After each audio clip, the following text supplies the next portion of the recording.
Shalom, selamat pagi saudara-saudari yang diberkati Tuhan Yesus Kristus. Tema kita hari ini nasihat Paulus. Terambil dari Roma pasal 12 ayat 11 sampai 12 berbunyi demikian. Janganlah hendaknya kerajinanmu kendor, biarlah rohmu menyala-nyala dan layanilah Tuhan. Bersukacitalah dalam pengharapan, sabarlah dalam kesesakan dan bertekunlah dalam doa. Mengapa Paulus menasihati kita supaya kerajinan kita tidak kendor, supaya roh kita menyala-nyala dan untuk terus melayani Tuhan?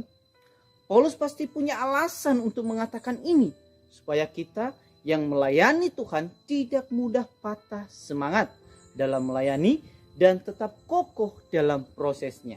Karena banyak sekali tantangan bahkan penderitaan saat melayani Tuhan Yesus.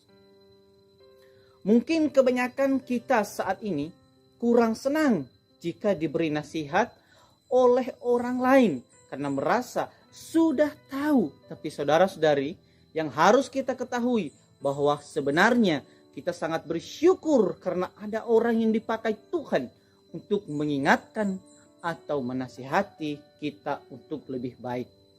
Mari kita sama-sama belajar tentang nasihat ini. Pertama, semangat melayani. Dikatakan dalam ayat ini, jangan kendor. Saudara-saudari, dalam hidup sebagai anak-anak Allah perlu memiliki semangat yang tidak pernah kendor. Supaya kita tetap teguh dalam melayani Tuhan, tetap berdiri di dalam iman.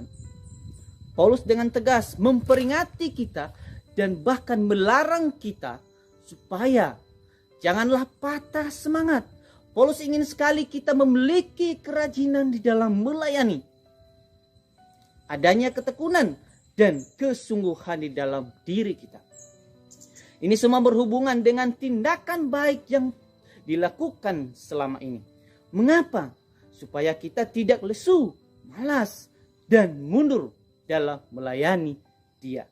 Jadi keinginan Paulus supaya kita tetap setia dalam pelayanan dan tidak pernah menyerah untuk terus-menerus menghadapinya dengan penuh keyakinan. Kedua, melayani dengan sungguh-sungguh. Dikatakan, biarlah rohmu menyala-nyala. Kita perlu melayani dengan sungguh, supaya tidak patah semangat dalam melayani. Sebagai orang-orang percaya, harus memiliki roh yang menyala-nyala karena kita memiliki roh manusia yang dilahirkan kembali. Menyala-nyala artinya menjadi panas, mendidih seperti air. Bercahaya artinya ada keseriusan di dalam diri kita, bersemangat dan dengan kesungguhan hati. Jadi saudara-saudari perlu memiliki cahaya terang di dalam melayani Tuhan, supaya terpancar kepada mereka yang engkau layani, dan perlu juga memiliki keseriusan dan kesungguhan hati di dalam melayani. Ketiga, melayani Tuhan. Dikatakan layanilah Tuhan. Saudara-saudari, di dalam ayat ini mengatakan layanilah. Artinya melayani. Kita menjadi budak secara sukarela. Kepada siapa kita harus menjadi budak? Secara sukarela, saudara-saudari. Kepada Tuhan. Tuhan kita, pemilik kita, pemelihara kita, dan penguasa di dalam dunia ini dan hidup kita.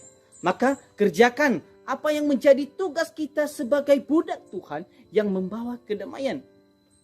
Hasil dari kesadaran kita sebagai milik Tuhan akan melayani Dia dengan bersukacita dalam pengharapan, sabar di dalam kesesakan, dan bertekun di dalam doa. Jadi nasihat Paulus ini sangat berguna adanya bagi kita orang percaya, supaya tidak pernah patah semangat. Firman ini memperingatkan kita atau melarang kita dengan tegas untuk tidak kendor, lesu, mundur dalam pekerjaan Tuhan, tetapi supaya rajin tekun dan bersungguh hati. Kita harus memiliki semangat seorang hamba yang selalu memikirkan dan mewujudkan bagaimana supaya hati Tuhan kita senang.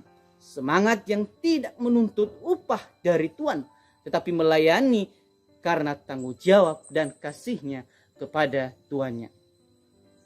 Tuannya adalah Yesus Kristus. Dialah yang harus kita layani selama ini.